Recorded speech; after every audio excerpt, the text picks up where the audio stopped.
What if the war was lost before it even began? A leader, calm in his residence, knowing the world wanted him dead, surrounded by those ready to die, yet standing resolute. The United States thought it understood Iran, but it never did. A faith-driven nation, ready to defend its leader, its people, its ideology. In January 2020, the world witnessed a deadly escalation, but few understood the forces at play.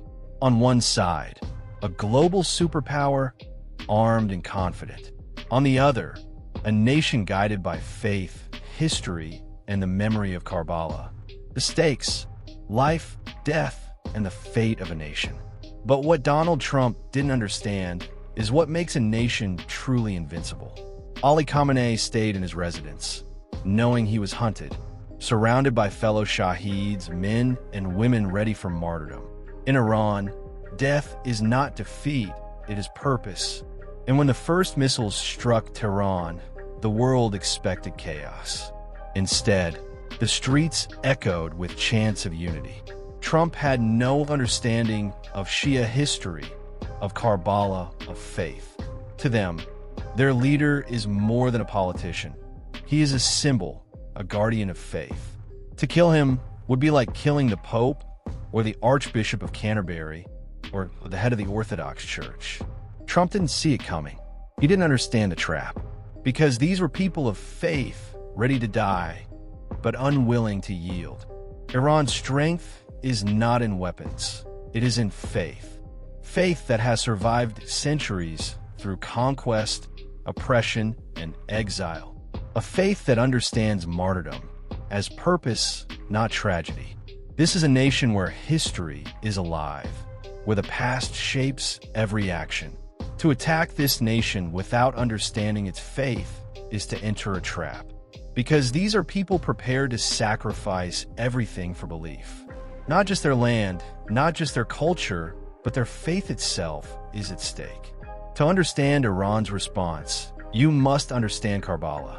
Imam Husayn stood against impossible odds, refusing to bow to tyranny. That sacrifice became a blueprint for generations to resist oppression. Trump did not know this. He did not know who Husayn was or the power of Ali's lineage. To attack Khamenei was like striking the heart of centuries of faith. A nation that sees its leaders as living symbols of history and belief will not falter. They are ready to die because to them, death is not defeat. It is purpose. It is eternal. This is a mindset Trump could not calculate, a faith he could not grasp. And when the missiles hit, it was not fear that filled the streets. It was defiance, unity, and faith incarnate. This is why, according to Scott Ritter, the war was lost on day one. Because these are people who will never yield, who will fight for faith, for history, for eternity.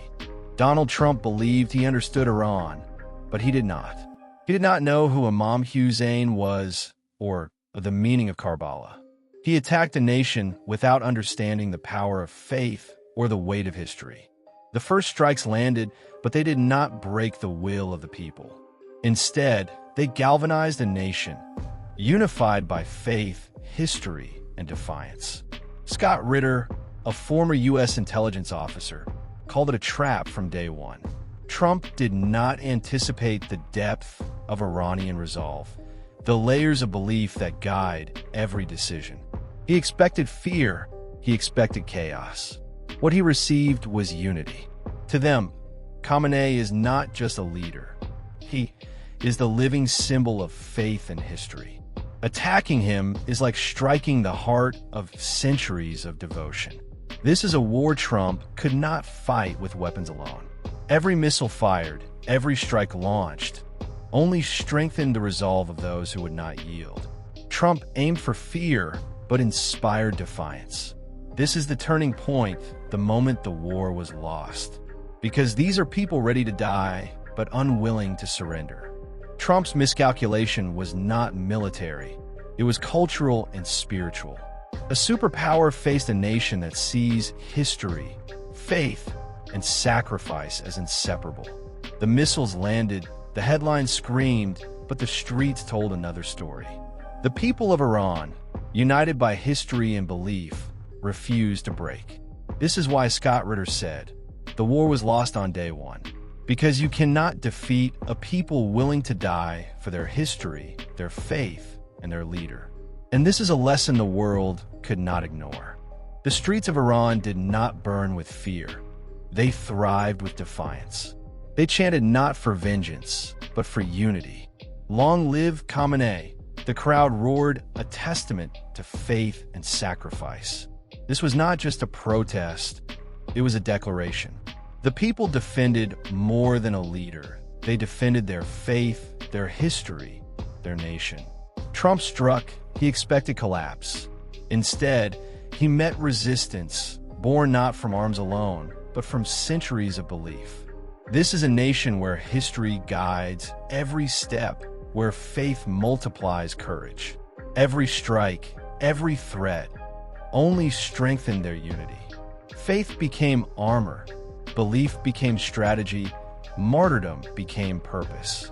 This is why Scott Ritter said the war was lost on day one, before any battle had been won. History is not written by those who strike first, but by those who endure.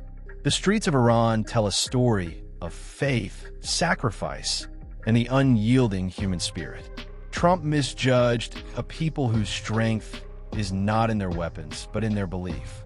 And this lesson echoes across the world. Power is fleeting, faith endures. The war may have been planned, but it was lost on day one by a people who cannot be broken. This is Iran. This is faith. This is history alive.